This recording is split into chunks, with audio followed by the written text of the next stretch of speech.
So, hello. This is parang what transpired during the assessment that I conducted mid mid-quarter siya. So, there are a total of 35 pupils in my class, but I was able to assess for 34, so may isa na lang. But then I will assess I will assess him separately and with another kind of material. So, explain ko lang kung ano yung nangyari during the assessment and also parang general feedback. And then, this will also happen siguro in every quarter twice para at least may hindi naman from week 1 to 8 isahan lang na assessment. At least ikakat ko siya week 1 to 4 and then another assessment naman for week 6 to 8. So for this quarter, magkakaroon ng assessment again for that covers all the topics from week 5 to 8. But it doesn't mean na every topic doon will be assessed online kasi there are topics that that can be measured through the module. So ito lang karagdagan na lang for me to verify kung may natutunan ba talaga yung bata and also parang follow up na din kung ano ang development, anong improvement, or if there are problems encountered by the child. Okay, so ito yung laman ng assessment. Started with this one. So, ayan muna, parang ano to. Although this is in AP, which is not under mine, so, pero, yan na din. Kasi, ito usually na din magagamit. Tapos, and at the same time, may mga pupils na hindi pa kabisado or not familiar with the Bicol way of conversing. Merong nakakaintindi, but yung pagko-converse are rarely used. Pero, kung nakakaintindi Bicol, ano na yon parang maganda ng start. Okay, so at first I asked the pupils, so kasi hindi lahat sa kanila nakakabasa ng smoothly, so I guided them. So ako then I asked them to mention their name. So yung sinulat pala sa whiteboard, that is also my means to verify kung marunong na talaga magsulat yung bata or needs to practice more. Tapos, eto next is nasa inat na grade ako, which means I am in grade 1. Tapos sa section, hindi familiar lahat sila. That's why I wrote it here. So, pinapabasa ko na lang or I ask them to repeat after me. So, ang iba nag-answer with the parents' help. Pero okay lang naman for this part lang po, sana. And then, nag-eskwela ako so most of them, hindi pa alam yung complete name of the school. So, even those who spent their kinder in NCS2. So, ito ang complete name of school, Naga Central School 2. So, tandaan, nasa CSA ang section, and then Naga Central School 2. And then, I started with science. Ito, kung I let them identify these two body parts and its use. So, mostly, naka-answer naman, and I hope those answers are authentic from the child, from their ideas. So, pero okay naman yung mga sagot nila, even if they answered 1 or 2 words, okay na din yan, as long as it's from them. Po. And then, mostly, naka-answer sila for this part. Tapos, ito naman, yung what body parts are working together in eating. So, naintindihan nila when I naintindihan nila ng most of them when I said it in Filipino. So, nakakaintindi naman pala ng Tagalog. Okay, next one. I asked them kung anong tawag sa health workers. So, mostly nag-answer doctor, which is correct. Others also answered nurse, which is also correct. So, ano din, pwede kasi siyang ano na din, doctor or nurse. And meron din nag-answer na pediatrician. So, may ano din, may alam na ng bata more of the health workers. Next, kung how do you care for your teeth? Mostly, ang answer dito, nagtutoothbrush. May nag-answer pa ng other than brushing teeth. Pero mostly, answer nila, nagtutoothbrush. So, that's correct. Next. If you notice, yung signs ng mga topics, yung signs ng mga questions pala, even without the guide of the parents, they can easily answer these questions. Hindi naman to komplikado. Kasi iniisip ko din, dapat, ang question ko din, yung makakapag-explain sila na galing sa bata mismo ang idea. Okay, next. In music, I asked them to perform this one. Ang iba, nakalimutan. Tapos, ang iba naman, I am not certain if the modules in music were performed, even there was nothing to be answered direct, to be written on the module kasi more on performance to. Kaya nag-verify ako through this online assessment para malaman ko kung ito ba yung pagdaanan ng bata o hindi. So, I explained them kasi ang music sa quarter 1,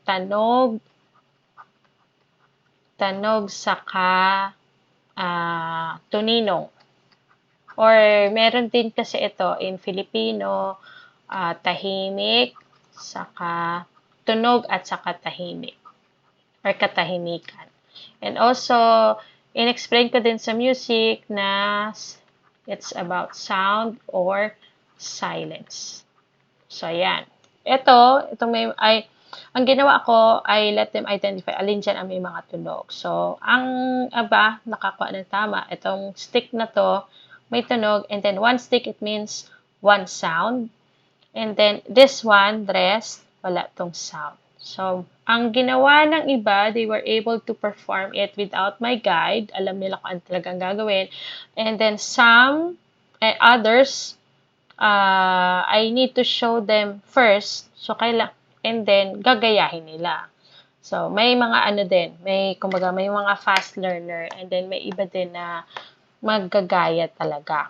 So, even when I discuss this in the music lesson video. So, ang pinagawa ko, may counting and then may clapping. So, 1, 2, 3, 4, 1, 2, 3, 4. So, rest, open palm, para walang tunog. So, other than that, meron pang ibang performances which was discussed dun sa sunod na music na module, which I will again include para doon sa next assessment. Okay, next. Sa health naman, madali lang ang answer dito, but I am after the reason. So, may mga bata, immediately they chose B, tapos wala nang ibang reason. So, ang hinanap ko doon, bakit yun ang pinili B. So, yan, sa health, madali lang talaga siya. So, kahit hindi na nag-review, ganito ang hinahanap kong, ang hinahanap ko yung reason, how the pupils give their reason, and then how the pupils give their idea. Next, sa math naman, very easy. Ito, count numbers from 1 to 20. May mga pupils na maganda ang diction when they mention the numbers. So, meron ding may mga konti lang na i-change like 4, 5, 15, 14. So, yun. Papagandahin lang. 1, 2, 3, 4, 5, 6, 7, 8, 9, 10, 8 pala. 8, 9, 10, 11. So, hindi 11. Ibubuka ang muso. So, 11, 12, 13, 14, 15, 16, 17, 18, 19, 20. So, mas magayon, mas napapractice na din ang tamang pag-pronounce. Okay, and kasi this is in English. Okay, next sa math naman, I asked them to fill in the missing numbers. So, lahat naman nakapag-answer dito. May ano lang, may konting pause lang. When they reach 39, anong sunod? Mag-iisip, may konting pause lang. Pero siguro few pupils lang.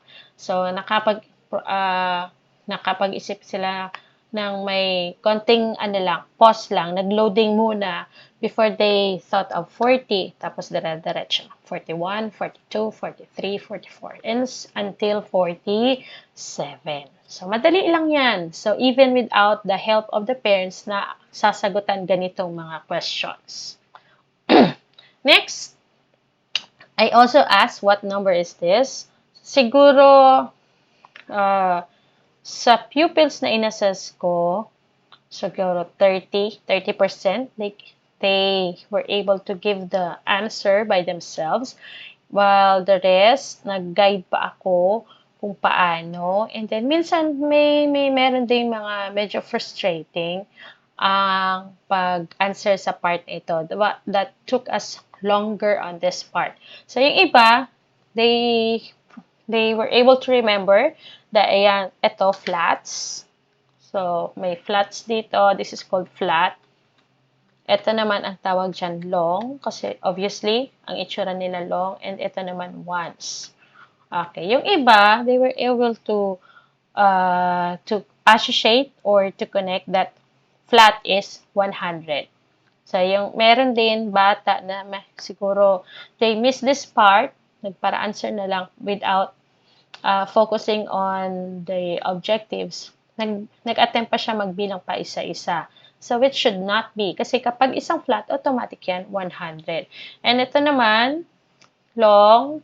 So, na isip nila, this is 10. Tapos, ang medyo na-struggle lang, siguro for few pupils, na-struggle lang yung pag-counting by tens. Para automatic, they can give the value for this. So, if you've had yung math na week 6, ito yan. So, may connection ito doon. And then once, kasi 1, 1, 1. So, doon sa mga nahirapan, I asked them to give the value of every part. So, ito, they gave 4. Ito naman, inalalayan ko iba na magbilang 10, 20, 30. So, the value of this is 30 and then 100. So, para mas madali din, may, kumbaga, maalalayan yung bata doon sa mga, kumbaga, sa may average learners or slow learners. So, ang tanong ko doon, kung may 130 at saka 4, anong number ang para dito sa flats, longs, and units? Because we need to give the number for this. Anong ibig sabihin? So, ang ginawa, ang iba na gets na 134. Ang iba naman, I need to put 3 blanks para maayos. So, ito, this is 4. The value of this is 4. And then, dahil ito 34, so 3 na lang. And then, 1 for this. So, 134. It's from the values. Yan, 134. Or simply, you can count. Ilang flats yan? 1. Ilang longs? 3. And then, ilang ones? 4. So, this is 134. So, para din, next time, for the parents, maalalayan na din kung ano ba ang hinahanap, ano bang naitutulong nito ng flats, longs, and ones sa math. Kasi sa math, as I mentioned, it starts with concrete. Something na nakikita ng bata, kailangan kong bilangin bago mag-introduce ng number. So, from concrete objects, nagiging abstract na yung mga numbers na yung symbol. Kasi hindi mai-imagine ng bata, kaano ba kadami ang 30? Kaano ba kadami ang 4? So, para may makita muna sila. So, that is what this question is about. Next one, ito naman, what is 1 more of 10? Ang iba, automatic ang simbag, pero ang iba man, I need to draw a number line. So, halimbawa, ang ginawa ko, I showed kung ito ang 10, 1 more, it means 1 step. So, what's next to 11? So, may narinig din akong parents after I asked them the question, may parents din na nagsabi, anong sunod sa 10? So, doon, yung question ng magulang na ano sunod sa 10, it is not fully gives the it does not help fully on what is this objective about. So one more para ma-imagine niya ano ba ang next step sa 10. Ano ba ang what is one more of 10, or kung may mga questions pang 10 more, so at least siya nagpa-process ilang steps ba ang kailangan when we have 1 more, 5 more, or 10 more. So, yun. Ano ba? How should I say this? So, after, siguro, there are parents who would ask the question after I ask the question. Hindi ko alam kung nakatulong or nakaistorbo lalo sa pupils. Pero pakiusap ko that next time para uniform din ang kind of assessment, para kumbaga may standard na din, may standard na may establish when I ask questions from pupils. So sana hindi na din mag-ask ang parents the question that I ask.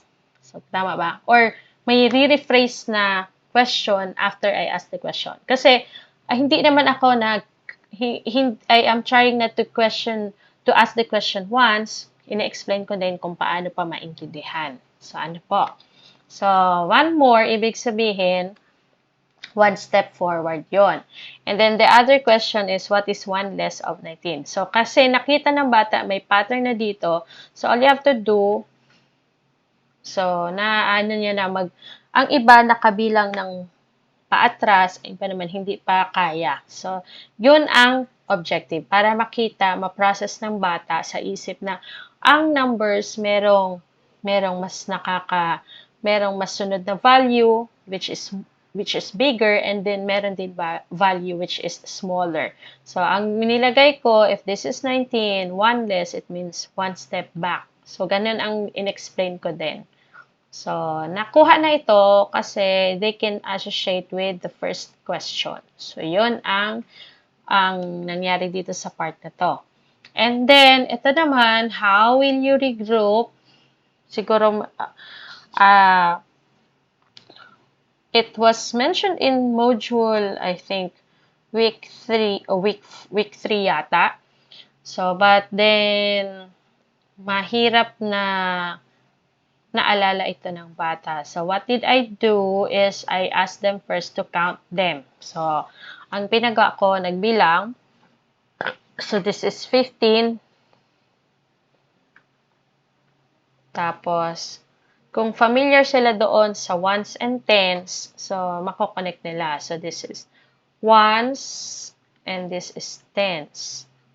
So, kaya i-connect ko, paano ito lahat naging 1. So, we need to get 10 para magkaroon ng tens. So, we need 5 ones and 1 ten. So, what did I do? I asked them, can we get 10 from 15? May nag-answer ng yes. Ang iba naman may answer no. Okay. So, kaya in-explain ko na this one will be regroup. Mababago na siya. So, kaya nag-drawing ako dito na, mostly dito ako nag-drawing ng isang long, which is equivalent to 10. So, ganito ang ginawa ko to show them how they are nag-group. Kaya, eksakto na siya. For 15, we have 5 ones. Ayan, nasa baba. And then, 1 tens, this one. Na po. So, the last question, ang follow-up question ko noon, etong 5 sa baba, pwede ba siyang gawing tens? So, may naka-answer naman na hindi kasi kulang. So, yan ang iba. Tapos, may answer din na hindi, pero without any reason. Okay, next. After this, I proceeded with reading assessment. So, kasi sa reading assessment, which were given to us, it follows, una, may mga steps kasi yon. Identifying letters. Tapos, sunod, word reading. And then, sunod, story reading. Tapos, iba pang comprehension or answering questions based on the story read. Okay, dito, sa ginawa ko, we had only this one, this three, kasi hanggang dito muna yung level na pinapahanap. Okay, but then when I will conduct the next assessment, I will now include comprehension. So, ano lang to, simpleng questions na kayang-kaya ng bata. Ano po? Okay, so with regard to this one, identifying letters, so although there are 10 na letters, I only ask them to choose 5 kung ano yung kaya nila. So pag naka-answer ng 5, pag may nabanggit na 5 letters from that list, automatic, they can now proceed with word reading. Pero kung ang bata ay hindi nakapagbigay ng 5 letters from this list, hanggang identifying letter lang siya. Okay, so, but then, from the pupils that I assessed, they were able to succeed on this part. Kaya, ano sila, move to word reading. So, ito naman, if you notice, this is in mother tongue, kasi mother tongue pa naman lang ang language subject para sa quarter 1. So, expect na pag sunod na assessment, for quarter 1, week 6 to week 8, still it will be in mother tongue. So, for this part, so word reading, this is word reading na pala. Word reading level. So, I asked the pupil to choose 5 words that he can read from the list. So, ang iba, binasa gabos. So, that's okay. Ibig sabihin, mabilis na siya, nakaprocess na. Kahit 10 words yan na basa agad. But then, some, siguro, mga 5 or 4 pupils na they cannot read it. Kasi ang sa Bicol naman and then Filipino, madali lang kasi walang ibang sound. So, definite ang sound for each letter. Unlike with English, ang A, madami pa siyang sound. So, actually, ang English nga ni, ang A, E, I, O, U, sa English, may 16 na sounds. Unlike with mother tongue and Filipino, ang A, E, I, O, U, 5 lang talaga ang sound niya. So, exact lang. So, kaya, kung tatao ng aki sa English, magiging mas madali ang Filipino and also with Bicol. And, ang magiging problem na lang, kung di pa talaga siya, di pa tatao mag-blend. Okay, so from the results, gabos naman, halos gabos nakabasa except for, I think, 4 or 5 pupils na alam niya ang sound nito. Tapos, pag with combined with another letter, wala na siya. Ikaw din nag-sound na la, tapos ma na. So, dahil na siya nasumpayan. So, iyan ang naging problem sa iba. So, kapag nakabigay for the pupils that I assessed, if they were able to read 5 words from this list, ibig sabihin, they succeeded in word reading level. Tapos, after this one, I asked them to read this story and mag-amigo. So, may mga may magaling magbasa sa English, and then, nakabasa sila dito sa Bicol. Medyo may tuwang lang, pero okay lang, it's alright. Kasi nakaka-process din siya na kung ano ang sound, kung ano yung word na yon. Okay, so, ang usual na binasaan, mag-amigo, tapos sinabi nila, ako si manok, amigo ko si ganso, ako si ganso. Paulit-ulit lang. Kahit mahaba to, may pinaulit-ulit lang na words. So, halos ganito ang ginagamit for assessment. Amigo ko si gamgam. So, ito, hindi nila na, may mga pupils that they find this part difficult. So, ano kaya kaipuhan mabanga kang aki, maisip kang aki kung arin ang pagbabanga kasi by syllables baga siya combine. Okay, may mga pupils na ang pagbasa ko si manok. So, okay yon. Pero ano siya? Nasa part na siyang slow. Ano po? Igwaman, ako si mapundo mo na siya, manok. Tapos maulit siya, ako si manok. So, nagpa-process na siya. Ano, so, pwede na to. Igwa din na smooth na, ako si manok. Although slow, pero tatao na siya si tamang pagbanga-banga. So, ag na kayo ang magayon kumbaga, i-achieve ta to. Next. Yan, ako si Ikos, amigo ko si Kino, si Manok nasa siso man si Ganso. So, ano lang baga, garo kumbaga wordplay para may retention din ng aki kung paano babasahon siya. Kahit sa ina-placement kang story. And then, nasa siso si Gamgam, si Ikos nasa siso man. Nasa siso si Kino, nasa siso kami. Kami, mga mag-amigo. Merong pupils, they got confused with this one. Mga saka mag. So, kaya, sabi ko, when they see MGA, it is read as mga. And then, ito naman, mag. So, yan ang sa reading assessment. So, yung nakabasa nito, until the end, they are now under story reading level. Okay, on the next assessment, I will now include yung comprehension level wherein from the story that they read, I will ask 5 questions.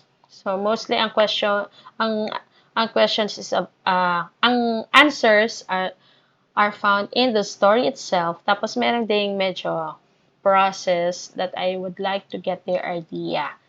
So yan ang mga mangyayari. And I think yung sa susunod na assessment, pakiusap po sa magulang. So, give the pupils confidence to answer. May mga parents na alam kong they are concerned with the performance of the pupils, pero gawin din natin na hanggang support, pero not giving them answers na magmumukhang sila ay magiging dependent na all the time. So, mas magayon itong nakakatao silang answer na sabi ko nga ni, authentic na answer kan aki. Or else, kumbaga, magkakaigwan na din duda ang nag-a-assess. So, magkakaigwan na din akong duda ang teacher na ay ining answer na ni hali sa magurang. So, abo ko man na gabos na lang dududahan, tahirap man si aki lugod na tatao. Sa pag-assess ko online, so, anong bang mga findings? Okay, yun. So, kaya i-try ta next time na assessment na aki lang ang kakaulayon ko.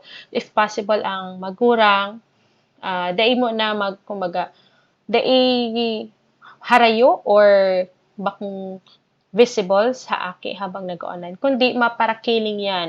So, igwang aki na bago mag-answer, sabi sa magurang. So, tapos ulitin mo lang sa ko. So, parang sobra palugod si effort. So, tanganing kumaga kami lang talaga nag-uulay. Ano pa? Yan. So, si confidence kang aki na mag-answer, so mawawara kung parating mahanap ng tabang hali sa magurang. So, no big deal man kaya ang assessment. Takaipuan ko lang mga musta kung sa ina siyang level. At least, aside from sa module, nahihiling ko din ang kung ano si improvement, development kang aki. Igwang experience ako kay ito na magurang na pala ang nagpara-answer. Kaya pag-assess ko, dahil mo pala tatao magbasa si aki. Maski si pag-answer sa module, bako man si aki. Kaya pag hiling ko, pinasurat ko habang nag-online kami kang pangaran, dahil siya tatao. And then, ano pa ba? Ang assessment po is purely for pupils.